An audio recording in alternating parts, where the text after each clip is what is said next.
Well, Memorial Day weekend's almost here, summer's almost here, and that means barbecues, beaches, and more beer for millions of Americans. But the price of one of the main ingredients in beer, wheat, has been going up. How's it impacting prices? Let's ask Jim Koch, CEO of Boston Beer, biggest American-owned brewery. He's with us live, and he's opening and pouring a beer as I speak. Right here.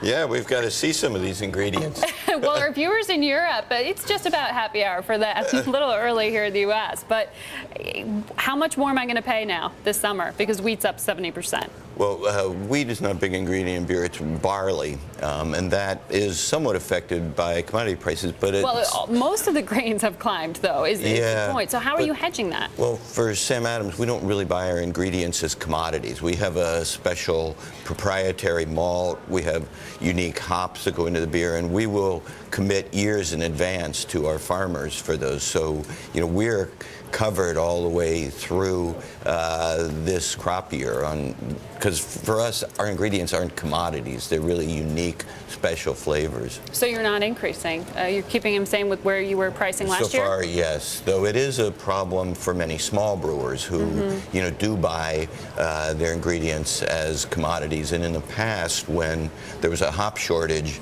several years ago, we actually shared our inventory of hops with about 150 small brewers who couldn't get hops to make their beer. Yeah, well, I know you are focused on helping out some of the smaller guys, some of the startups, and you've actually been pledging $100,000 to help small breweries with some of the startup costs.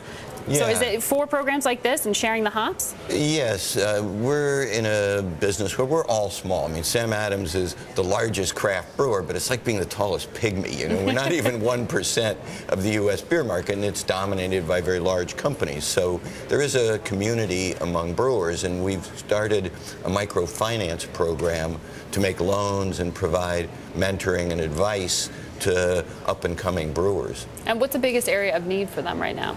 It is, I think, first, just a loan. When I started Sam Adams in my kitchen 27 years ago, I couldn't get access to finance. Nobody wanted to lend to this crazy idea of making high-quality American beer. So I know what it's like for little brewers. Their businesses are just too small for banks to look at, and they need micro lenders. So we've financed the Sam Adams Brewing the American Dream program to make $5,000, $10,000, $15,000 loans to small brewers and other small businesses.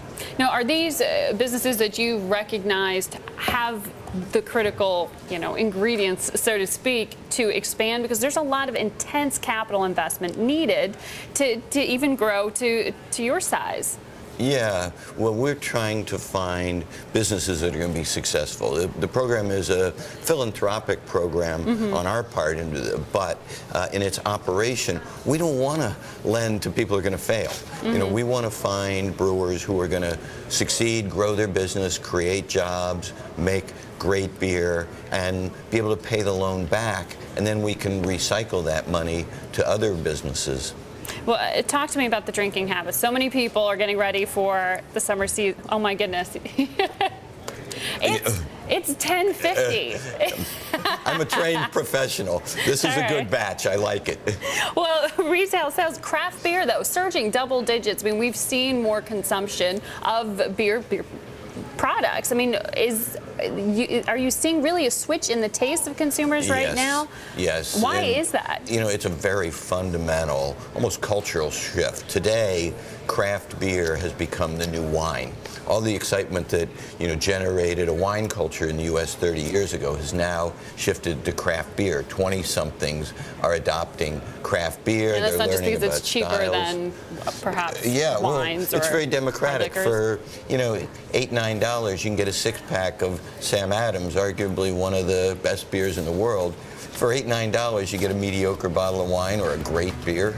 Pretty good trade-off. Well, a lot of people getting ready for the weekend are I'll liking drink to that. There you go. Thank you so much, Jim.